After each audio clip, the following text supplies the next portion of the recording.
안녕하세요, 노부장입니다. 이 동영상은 컴맹을 위한 동영상으로 오늘은 키보드에 대한 상식적인 부분을 말해보고자 합니다. 키보드의 이 키들은 표준적인 순서로 나열이 되어 있습니다. 당연한 이야기인데 그래야 제조사에 관계없이 우리가 어떤 것이든 구입해서 사용할 수가 있겠죠. 자판 배열을 가만히 보시면 자판에서 영문자 기준으로 가장 윗줄을 QWERTY라고 적혀 있는 것을 보실 수가 있는데 그래서 우리는 이 자판을 쿼티 자판이라고 부릅니다. 참고로 쿼티는 가장 많이 쓰이는 패스워드 중 하나이기도 한데 그래서 당연히 해킹당하기에 딱 좋기 때문에 그렇게는 쓰시면 안 되겠죠. 한글은 현재 이 자음과 모음 배열을 2벌씩이라고 합니다. 한글 키 배열에는 2벌씩, 3벌씩, 4벌씩, 5벌씩이 있는데 여기에도 우여곡절이 있지만 결론적으로 컴퓨터 키보드는 2벌씩으로 통일되었다고 보시면 될 것 같습니다. 우선은 타자를 치는 방법부터 이야기를 해보죠. 키보드에 있는 알파벳 기준으로 양손을 들어서 검지손가락을 F키와 J키에다 올려줍니다. 그리고 이렇게 문질러 보면 키보드에서 돌기가 이렇게 돋아나 있는 것이 느껴지는데요. 이게 기준점입니다. 참고로 이 돌기는 숫자 키에서도 5번에도 같이 있습니다. 그래서 보지 않고도 손가락을 얹었을 때 F와 J키가 어디 있는지를 우리가 알 수 있죠. 검지를 얹고 나서 자연스럽게 나머지 손가락들을 옆으로 살포시 얹어주시면 각각 4개의 손가락과 4개의 키가 매칭이 될 겁니다. 이 상태에서 가운데 2개가 비는데 가운데 2개는 검지손가락이 이동하면서 커버를 해주게 됩니다. 그 상태에서 위로 올라가고 아래로 내려오고 이렇게 각각의 손가락에 키보드를 외워주는 거죠. 이걸 외워주고 나면은 우리는 그 키보드를 보지 않고 타이핑을 자유롭게 하실 수 있게 됩니다.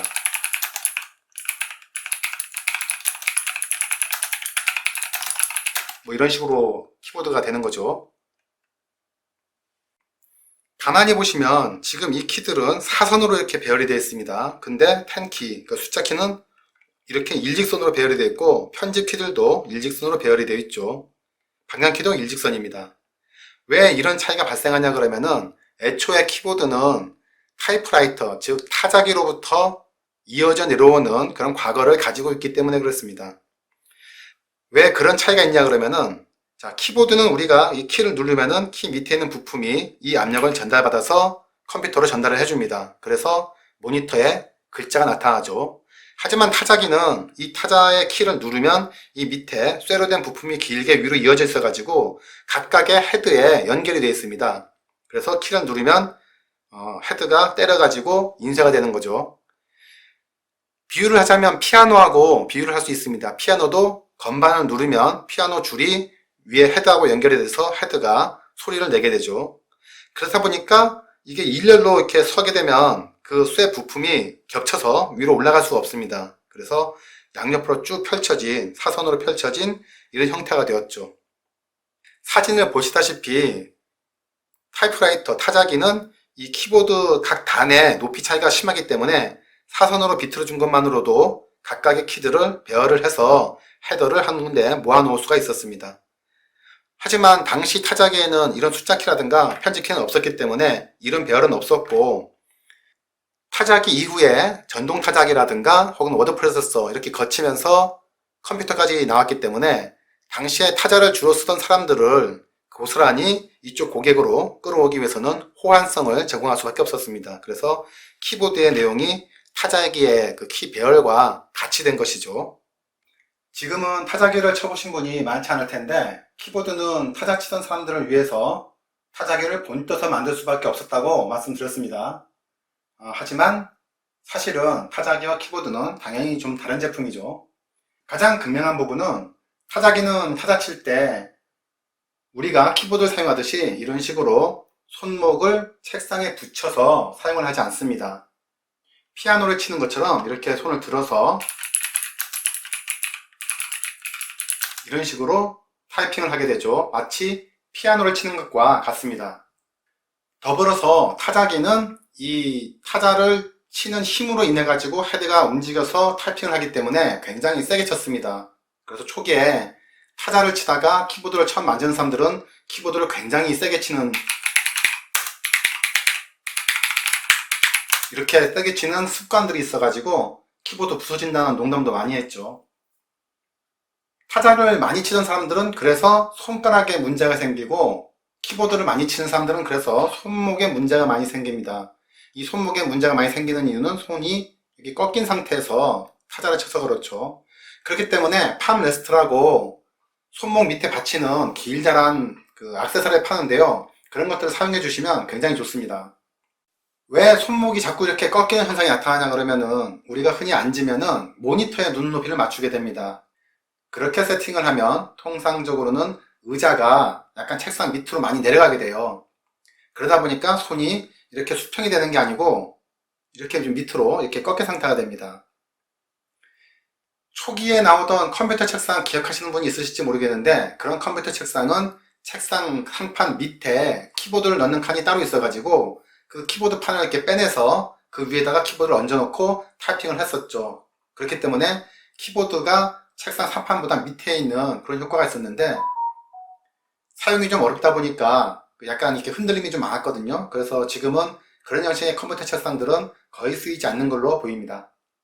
항상 핵심은 손목 건강을 위해서는 손이 가급적이면 이렇게 수평이 될 수 있게 타이핑을 해주시는 게 가장 좋습니다. 타자기를 치듯이 이렇게 손을 들어서 차단을 해줘도 되는데, 뭐 이렇게까지 하시는 분은 거의 없겠죠.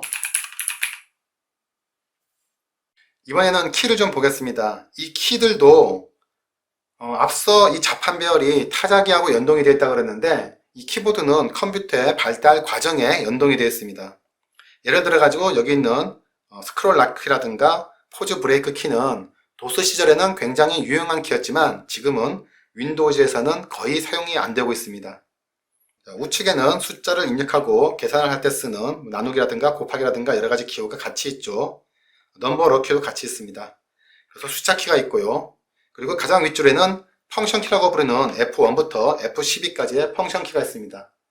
이 펑션 키는 특정 기능들이 할당되는데, 통상은 컴퓨터에서 사용되는 각각의 어플리케이션에 있어서 이 키들의 자기만의 고유한 역할을 할당을 하게 됩니다.